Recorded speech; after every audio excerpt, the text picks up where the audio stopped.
My name is Stella, and until one accidental message, I truly believed my family loved me. That night, I was standing alone in my kitchen, exhausted after a long day, calculating bills I was about to pay their bills, like I always did. Then, my phone buzzed. A video message from my stepmother. I almost ignored it. I thought it was a mistake. A family clip. Something harmless. Instead, I heard laughter. She should be grateful, my stepmother said. Then my father's voice followed. Calm and cruel. A pathetic failure. At least she's useful paying our bills. My hands started shaking. They weren't joking. They were relaxed, comfortable, like this was how they talked about me all the time. 30 seconds later, the video disappeared. Message unsent. But it was too late. They thought I hadn't seen it. And that was the moment everything changed. For most of my adult life, I was the person my family depended on without ever questioning whether it was fair. If a problem involved money, it somehow found its way to me. It didn't matter what time it was or how exhausted I felt. My phone would ring, and I already knew what the conversation would sound like before I answered. My father, Richard, always started the same way, slow, controlled, almost apologetic, but never unsure. Stella, things are a little tight right now, he'd say, as if that explained everything. Just until next month. There was always a next month. Rent that somehow never stabilized. Credit cards that never went down. Utilities that were always unexpectedly higher. And every time, I transferred the money. Quietly. Immediately. Without making a scene. My stepmother, Linda, played a different role. She never asked directly. She sighed instead. "You're so responsible," she'd tell me. "I wish Evan were more like you." That sentence alone kept me trapped longer than I care to admit. My younger brother, Evan, had been finding himself for nearly a decade. He'd enrolled in college twice and dropped out twice. Each time, I paid the tuition because everyone said the same thing. This time will be different. It never was. Still, I paid. Because if I didn't, Linda would remind me how stressed my father was. Richard would talk about how fragile the family finances were. And Evan, he wouldn't say much at all. He'd just look uncomfortable, like my money was a burden he didn't enjoy, even as he kept taking it. I told myself I was helping, that I was being a good daughter, a good sister. But the truth was, no one ever asked how I was doing. I worked longer hours than anyone else in my family. I skipped vacations because it wasn't the right time. I said no to things. I wanted new clothes, weekend trips, even medical appointments because there was always something more urgent happening in their lives. And somehow, their emergencies always lined up perfectly with my payday. I noticed things, of course. I wasn't blind. Linda would post photos of new furniture. Richard talked casually about dinners out with friends. Evan had a gym membership he never used, paid for with money that had once been mine. But whenever doubt crept in, I crushed it. Don't be dramatic. They're family. You're lucky you can help. That word lucky was used against me constantly. You're lucky you have such a good job, Linda would say. You're lucky you don't have kids yet, Richard added. You're lucky you're strong. Evan shrugged once, like it was a compliment. Strong, responsible, reliable. Those labels felt like praise, but they were really expectations. Chains dressed up as virtue, and I wore them proudly. I never raised my voice. I never demanded explanations. I never asked for repayment. I didn't want to be seen as difficult or ungrateful. I didn't want to risk the fragile approval I thought I had earned. Deep down, I believed that if I just kept proving my worth, if I kept showing up with my wallet open and my mouth shut, eventually they would see me differently. Eventually, they would appreciate me. Eventually, they would love me the way I loved them. I didn't realize that to them my silence wasn't kindness. It was permission. The video arrived on an ordinary night. That was the cruel part. It didn't come during an argument or after a fight. There was no warning, no tension in the air. I was standing in my kitchen, barefoot on cold tile, stirring pasta with one hand while scrolling through my phone with the other. My mind was already on autopilot, calculating how much I needed to send that week. Rent, utilities, Evan's temporary expenses. Then my phone buzzed. A video message from Linda. I frowned at the screen. Linda rarely sent videos. She preferred long, carefully worded texts filled with soft emojis and passive reassurance. For a second, I thought she'd sent the wrong thing. Maybe an old family clip. Maybe something she found funny. I didn't think twice before tapping it. The video was shaky, angled toward a kitchen counter, like someone had set a phone down without realizing it was recording. At first, I couldn't even tell what I was supposed to be watching. Then I heard laughter. Not the polite kind. Not the forced, uncomfortable kind. Real laughter. Relaxed. Cruel. Linda's voice came through first, light and amused. "She really thinks we appreciate her," she said, followed by a short laugh. "She should be grateful." I froze. The spoon slipped from my hand and clattered into the sink, but I barely noticed. My entire body felt suddenly heavy, like gravity had doubled. Then my father's voice joined in. "Grateful?" Richard chuckled. "She'd be nothing without us. A pathetic failure." There was no anger in his tone. No hesitation. Just certainty. My heart started pounding so hard I could hear it in my ears. "At least she's good for something," he continued. "Paying our bills." Someone else laughed. "Evan." "She's too soft to say no," he said casually. "Always has been." They all laughed together. I stood there, completely still, my phone trembling in my hand. I kept waiting for the moment where someone would say, "Okay, that's enough," or where the tone would shift and someone would admit it was a joke. It never happened. They weren't whispering. They weren't venting. They were comfortable. This wasn't something said in anger. This was how they talked about me when they felt safe, when they thought I wasn't listening. My name echoed in my head, Stella. They weren't talking about a stranger. They weren't exaggerating for effect. They were talking about me, about the daughter who paid their bills, about the sister who kept their lives afloat. I watched the video until the end without blinking. 30 seconds later, the screen went blank. "This message has been unsent." I stared at the notification, my breath shallow, my hands numb. She realized. Linda had realized what she'd done. For a brief moment, I felt something close to panic. My instincts screamed at me to call her, to confront her, to demand an explanation, to hear her scramble for excuses so I could pretend they mattered. But I didn't. I set my phone down slowly and sank into a chair at the kitchen table. The pasta boiled over, steam filling the room, but I didn't move. The words kept replaying in my head. Pathetic failure. She should be grateful. Too soft to say no. I wanted desperately to believe there was context I was missing. That maybe this was taken out of proportion. That families didn't really think like this about each other. But deep down, I knew the truth. Every ignored boundary, every guilt-filled phone call, every time my needs came last. The video didn't create something new.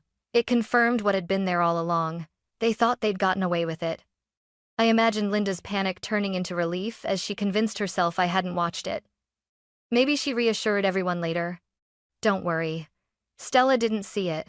She never checks her messages that fast." They still believed I was the same obedient daughter, the same silent safety net. And that realization did something unexpected. It gave me control, because the next payment was coming up. And this time, things were going to be different. The message came the next morning, right on schedule. The sun was barely up, pale light spilling through my curtains as I stood in my kitchen with a cup of coffee growing cold in my hands. Everything looked the same as it always had: the quiet apartment, the hum of the refrigerator, the familiar calm. But I wasn't the same. My phone buzzed. "Linda." "Good morning, sweetheart. I hope you slept well." I stared at the screen. That alone was unusual. Linda never texted just to check in. There was always a purpose, always a destination she was steering the conversation toward. I waited. Less than 2 minutes later, another message appeared. "Linda. By the way, rent is due tomorrow. Can you send it today?" There it was. No hesitation, no shame, just assumption.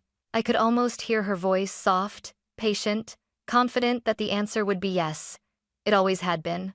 My fingers hovered over the keyboard, muscle memory already forming the response I'd typed 100 times before. "Of course. No problem. Sorry, I didn't send it sooner." I deleted all of it. My heart was pounding now, loud enough that it drowned out everything else. I reminded myself of the video, of the laughter, of the way they spoke about me when they thought I was invisible. Slowly, deliberately, I typed, "Me. I can't this month." That was it. 4 words. No apology, no explanation. I stared at the message for a full 10 seconds before pressing send. The moment it left my phone, a wave of fear washed over me, sharp and familiar. My chest tightened, and for a split second, I almost grabbed the phone back, ready to fix it, to soften it, to add something reassuring, but I didn't. I set the phone face down on the counter and waited. 1 minute passed. Then 2. My phone buzzed again. Linda, what do you mean you can't? I took a slow sip of my coffee, letting the silence stretch. I had never made her wait before. Not once. The power shift was subtle, but I felt it. Another buzz. Linda. Stella, this is serious. We're counting on you. I didn't respond. Then came a message from my father. Richard, this isn't funny. You know we don't have another option right now. The words hit exactly where they were meant to my sense of responsibility. The familiar pressure wrapped around my chest, urging me to step back into place. I didn't. A few seconds later, Evan joined in. Evan, hey, don't do this. Mom's really stressed. We just need help this one time. One time. I almost laughed. I looked around my apartment at the furniture I'd bought secondhand. The walls I still hadn't painted because it felt unnecessary. The suitcase in the corner that I hadn't used in years. I thought about how many one-times had added up to years of my life. I turned the phone back over. Me. I have unexpected expenses this month. I can't send anything. No apology. No explanation beyond that. The typing bubbles appeared instantly, then disappeared, then appeared again. Linda was struggling to find the right angle. Linda. Unexpected expenses? What could possibly be more important than your family? There it was. The guilt. The hook. My hands trembled slightly, but I kept my phone on the table and didn't reply. Less than a minute later, another message came through. Linda, your brother has no way to cover rent. If he gets kicked out, that's on you. On you. My jaw clenched. They didn't ask if I was okay. They didn't ask what had happened. They didn't even pretend to care. I was a solution. A resource. A problem solver. Nothing more. Then Richard sent another message. Richard, we raised you, Stella. We took care of you when you had nothing. Is this how you repay us? The words stung, even though I knew they were false. When I had nothing, I worked 3 jobs. When I struggled alone. They only noticed me once I became useful. Still, old habits die hard. My fingers hovered over the keyboard, aching to defend myself, to explain, to justify. Instead, I locked my phone. The silence that followed was heavy, uncomfortable, like a room where everyone was waiting for someone else to speak first. I could almost picture them sitting together, confused, irritated, trying to understand why their usual tactics weren't working. For the first time in my life, I wasn't rushing to fix things. I was letting them sit with the consequences of my absence. And that scared them far more than anger ever could. Because they were beginning to realize something they had never considered before. I wasn't backing down. And I wasn't coming to save them. The silence didn't last long. That afternoon, as I was sitting at my desk pretending to work while my mind replayed every message from the morning, my phone buzzed again. I glanced down, expecting another text. Instead, it was a voice message from Linda. My chest tightened immediately. Linda almost never sent voice messages. When she did, it meant she wanted something words on a screen couldn't force. Tone mattered, emotion mattered, control mattered. I stared at the screen for several seconds, my thumb hovering over the play button. Part of me wanted to delete it without listening. Another part, stronger, calmer, knew I needed to hear it. I needed to know exactly who she was when she stopped pretending. I pressed play. Her voice filled the room, sharp and impatient, stripped of the warmth she used so carefully in texts. Stella, listen, she began. I don't know what kind of game you think you're playing, but this isn't funny. I closed my eyes. Your father is furious, she continued. Your brother is panicking. You've caused a lot of stress today, and frankly, I don't understand where this attitude is coming from. There it was. Not concern, not confusion, accusation. You have a good job, Linda went on. You make more money than any of us. You don't even need that money. Meanwhile, your family is struggling. Family. She said it like a weapon. And now you just wake up one day and decide you don't care anymore? After everything we've done for you? After all the sacrifices we made? I felt my jaw tighten, but I didn't stop the message. You owe them, Stella, she said firmly. They gave you life. They raised you. And this selfish behavior, this isn't who you are. My heart pounded harder now. Not from fear, but from something closer to anger. Controlled. Focused. Then her tone shifted. Colder. If you really want to be this kind of person, she said, lowering her voice. Fine. But don't expect forgiveness. Don't expect to come crawling back when you realize how much you need us. She paused, letting the silence stretch. Once you cross this line, Linda finished, there's no coming back. The message ended. I sat there, phone still in my hand, the room unnaturally quiet.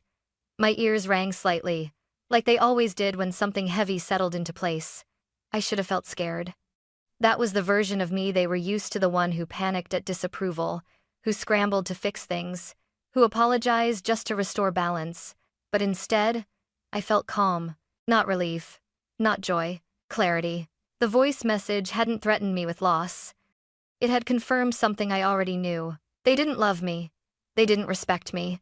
They didn't even see me as a person. I was a function, a role, a walking safety net they'd grown dependent on and entitled to. And the moment I stopped performing, the mask slipped. I replayed the message once more, not because I needed to hear it again, but because I wanted to remember it exactly as it was. No softness, no ambiguity, no room for self-doubt later. This wasn't a misunderstanding. This was the truth, finally spoken out loud. My phone buzzed again, a text from my father. Richard. Last chance, Stella. Send the rent. I stared at the words for a long time. Last chance. The phrase echoed in my head, heavy with years of expectation and control. For so long, last chance had terrified me. It meant withdrawal of affection, silence, punishment. Now, it sounded hollow. I thought about the video, the laughter, the ease with which they dismissed me. I thought about every time I'd swallowed my frustration to keep the peace. Every time I'd told myself this is just how family is. I unlocked my phone. Then, slowly, deliberately, I blocked Linda's number. I blocked my father. I blocked Evan, one by one. The screen felt lighter in my hand when I was done. For the first time in years, there was no immediate demand waiting for me. No buzzing, no typing bubbles, no pressure crawling up my spine, just silence. I leaned back in my chair and exhaled a breath I didn't realize I'd been holding. I thought that was it. I thought that cutting them off would end the confrontation. I was wrong. Because the next morning, just after sunrise, there was a knock on my door, and somehow, before I even looked through the peephole, I already knew who it was. The knock came just after sunrise. Sharp, repetitive, urgent. Not the kind of knock someone used when they were visiting. The kind they used when they believed they had the right to be let in. I stood frozen in my hallway, my phone still face down on the table where I'd left it the night before. For a moment, I considered not answering. I didn't owe anyone anything anymore. Then the knock came again, louder this time. I walked to the door slowly, my heart pounding, every instinct on edge. When I opened it, my suspicion was confirmed. Evan stood there. His hair was uncombed, his eyes bloodshot, his jaw clenched so tightly I could see the muscles twitching. He looked like someone who hadn't slept, not from worry, but from panic. Are you serious? He snapped the moment he saw me. What the hell is wrong with you? I didn't invite him in. Good morning, Evan, I said evenly. He scoffed and stepped forward, stopping just short of the doorway. Don't do that. Don't act calm like this isn't a big deal. You blocked everyone. Mom's freaking out. Dad's furious. I crossed my arms, leaning against the doorframe. I blocked them because I was done. Done with what? He shot back. Being part of a family? I let out a short, humorless laugh. No, being used. His face twisted. Oh my God, not this again. This again? I repeated quietly. Yes, this victim thing you do, Evan said, throwing his hands up. You act like we're some kind of monsters just because you help out.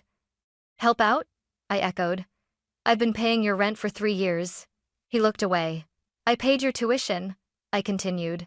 Your groceries, your utilities, even your gym membership, which you never use. That's different, he muttered. How? I asked. Explain it to me. He hesitated, then snapped back. Because you can afford it. There it was. The truth, unfiltered. So, because I make more money? I said slowly. I'm obligated to support you forever? That's not what I said. That's exactly what you said. He ran a hand through his hair, frustration spilling out of him. You're blowing this out of proportion. That video wasn't even serious. My chest tightened. I met his eyes. I saw it. His face went pale. What video? He asked too quickly. I smiled, but there was nothing kind about it. The one where you laughed while they called me a pathetic failure. The silence between us was immediate and heavy. Evan swallowed. Look. It wasn't like that. We were just talking. Venting. About me. He shrugged weakly. You weren't supposed to hear it. The words landed harder than anything else he'd said. I wasn't supposed to hear it, I repeated. Yeah, he said, defensive now. You know how Mom gets. She jokes. Dad jokes. It doesn't mean anything. I leaned forward slightly. You laughed. His jaw clenched. So what? You expect us to walk on eggshells because you're sensitive? Sensitive. After everything, I straightened. I'm done paying. The words were calm. Final. Evan stared at me like I'd spoken a foreign language. You don't mean that. I do. You can't just cut us off, he said sharply. You're acting like this money doesn't matter. It matters to you, I replied. Not to me. That's selfish, he snapped. You're selfish. I felt something settle inside me, solid and unmovable. No, I said. I'm choosing myself. His expression darkened. You think you're better than us now? I think I deserve respect. He laughed bitterly. You wouldn't have anything without this family.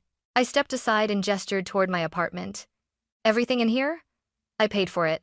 Alone. That shut him up for a second. Then his face hardened. Fine, he said coldly.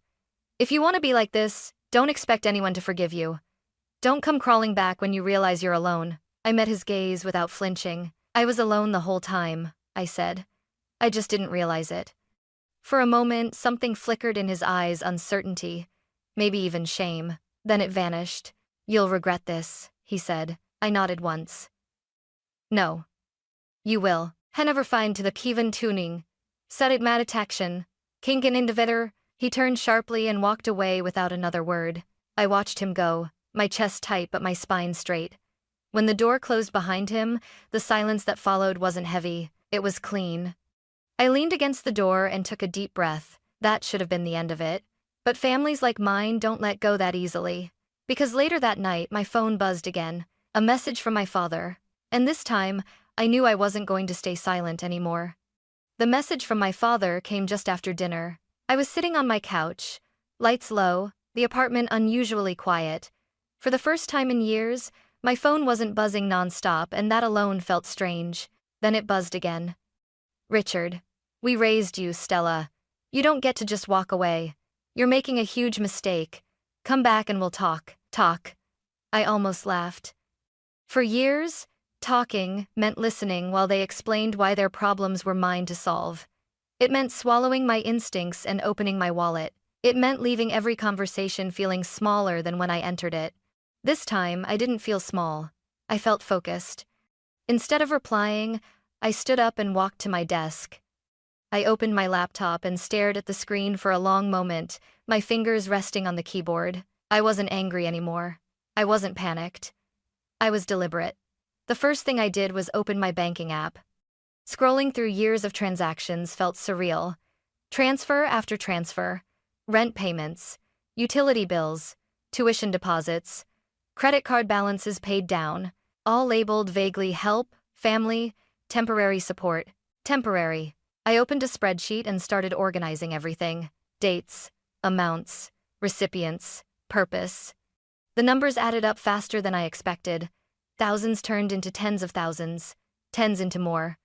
I felt my throat tighten as I realized just how much of my life I'd poured into keeping theirs afloat.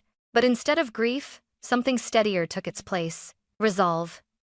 I remembered something my therapist once told me during a session I almost canceled because I couldn't afford the time. Boundaries without structure are just wishes. So I gave my boundary structure. I called a lawyer the next morning. I didn't dramatize. I didn't exaggerate. I simply explained the situation: years of financial support, emotional pressure, escalating demands, and now threats when I stopped. She listened carefully. "What you're describing," she said calmly, "is financial exploitation within a family dynamic. The most important thing right now is documentation and clear communication. Clear, professional, final." That afternoon, I drafted an email. I read it over 3 times before sending it, not to soften it, but to remove any trace of guilt from my words. The subject line was simple: financial support termination. I addressed it to my father, my stepmother, and Evan. Then I wrote, "This message is to formally notify you that I am ending all financial support effective immediately. Attached is a record of the payments I have made over the years. This is not a request for repayment. Any further attempts to contact me regarding money, housing, or expenses will be handled through legal channels. This decision is final." I attached the spreadsheet, every receipt, every transfer, every sacrifice. I hit send. The response was immediate. My phone exploded, with notifications, missed calls, texts, emails, piling up faster than I could read them. I didn't open a single one. For the first time, I wasn't reacting. I was in control. That evening, I logged into the family group chat, the same one they'd used for years to coordinate emergencies and apply pressure. I scrolled back through the messages. "Can you send it today? We're counting on you. Don't let the family down." My hands were steady as I typed. "Stella, you've talked a lot about what you think you've done for me, but you've ignored what I've given up for you. I'm not your safety net anymore. Don't contact me again." Then I left the chat. The silence afterward felt unreal. No one knocked on my door. No one called from a new number. No dramatic apology arrived. Instead, the panic shifted quietly, behind the scenes. I learned later, through a mutual relative, that things unraveled quickly once my money disappeared. Rent notices, overdue bills, arguments they couldn't smooth over with transfers anymore, but I wasn't there to witness it. I was busy rebuilding. I updated my budget. I scheduled appointments I'd been putting off. I slept through the night without anxiety clawing at my chest. For the first time in years, my life felt like it belonged to me. Late one night, I received a final message from Evan from a number I didn't recognize. "Evan, you didn't have to do this. Family sticks together?" I stared at the screen, then deleted it.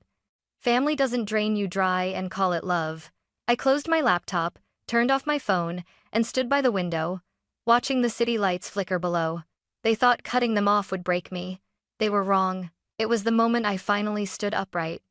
The days after I sent that email were strangely quiet. Too quiet.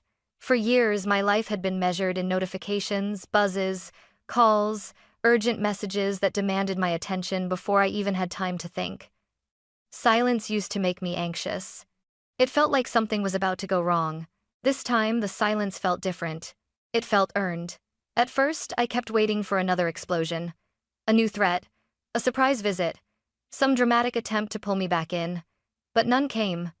Whatever panic they were experiencing on the other side of my absence, they were dealing with it without me.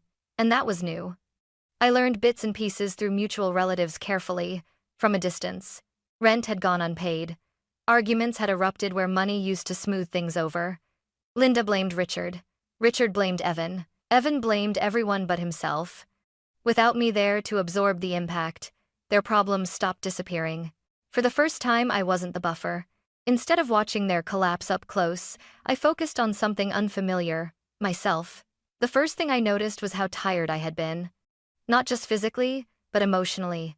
The kind of exhaustion that settles into your bones when you've spent years bracing for the next demand. Without that constant tension, my body didn't know what to do at first. I slept longer. Sometimes too long. Other times, I woke up early and just lay there, listening to the quiet. No phone buzzing. No guilt waiting for me. I went back to therapy consistently this time. In one session, my therapist asked me a simple question. "What are you afraid will happen if you never speak to them again?" I opened my mouth to answer and realized I didn't know. I'd spent so long being afraid of losing them that I'd never stopped to ask what I was gaining by keeping them. Space. Peace. A sense of control over my own life. The more time passed, the clearer it became. They weren't reaching out because they missed me. They missed what I provided. And without it, they were lost. One afternoon, weeks later, I found an old notebook in the back of a drawer. Inside were lists I'd written years ago. Things I wanted to do someday when life calmed down. Travel. Take a class just because it interested me. Build savings that weren't already spoken for. I laughed softly at how unrealistic those dreams had felt back then. Now, they didn't. I started small. I booked a weekend trip, nothing extravagant. Just a change of scenery. I paid my bills without anxiety, knowing the money stayed where it belonged. I cooked meals without calculating how much I'd have left afterward. Slowly, I began to feel like a person again, not a resource. That didn't mean it was easy. Some nights, guilt crept back in quietly, wearing familiar disguises. What if they're really struggling? What if you're being too harsh? What if this is your fault? But then I remembered the video. The laughter. The comfort in their cruelty. And the guilt lost its power. One evening, I received an email from my father. No subject line. Just a few short sentences. You didn't have to embarrass us like this. Family matters should stay private. I stared at the screen for a long time before closing it without replying. He wasn't apologizing. He was angry that the dynamic had changed. And that told me everything I needed to know. I realized something important during that moment.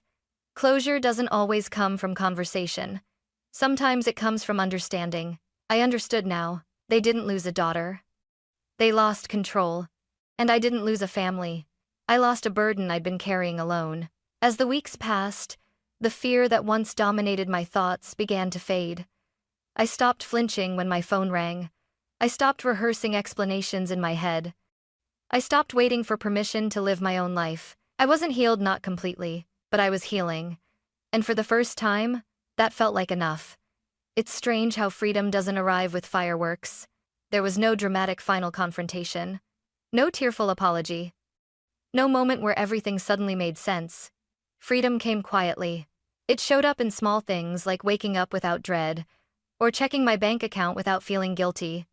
It appeared in the way my shoulders finally relaxed, in the way my phone could sit untouched for hours without sending my heart racing. For a long time, I believed that walking away meant failure, that cutting off my family meant I was weak, selfish, or ungrateful. I know better now.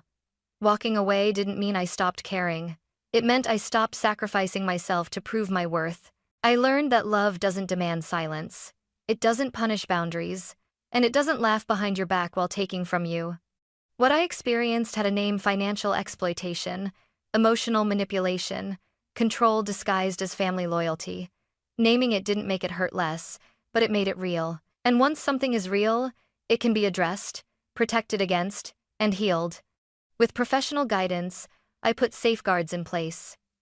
I changed how I handled communication. I learned that boundaries aren't walls meant to punish others, they're doors you choose when to open. And most importantly, I learned that protecting yourself is not an act of cruelty. It's an act of responsibility. There are days I still think about them. Not with anger, but with clarity. I wonder how long they expected the arrangement to last. I wonder if they ever truly believed I would leave, but those questions don't control me anymore. My life is fuller now, not because it's perfect, but because it's honest. The time, energy, and money I once poured into keeping others afloat now goes into building something real, something stable, something mine. I'm learning what it feels like to live without fear of disappointing people who never intended to see me as anything more than useful. If you're listening to this and seeing yourself in my story, I want you to know something. You are not selfish for setting boundaries. You are not cruel for saying no. And you are not broken for choosing yourself. Family is not defined by who takes from you. It's defined by who respects you when you stop giving. They called me a pathetic failure. But the truth is, the moment I stopped paying for their lives was the moment I finally started living my own. And that choice, quiet, firm, and unapologetic, was the strongest thing I have ever done.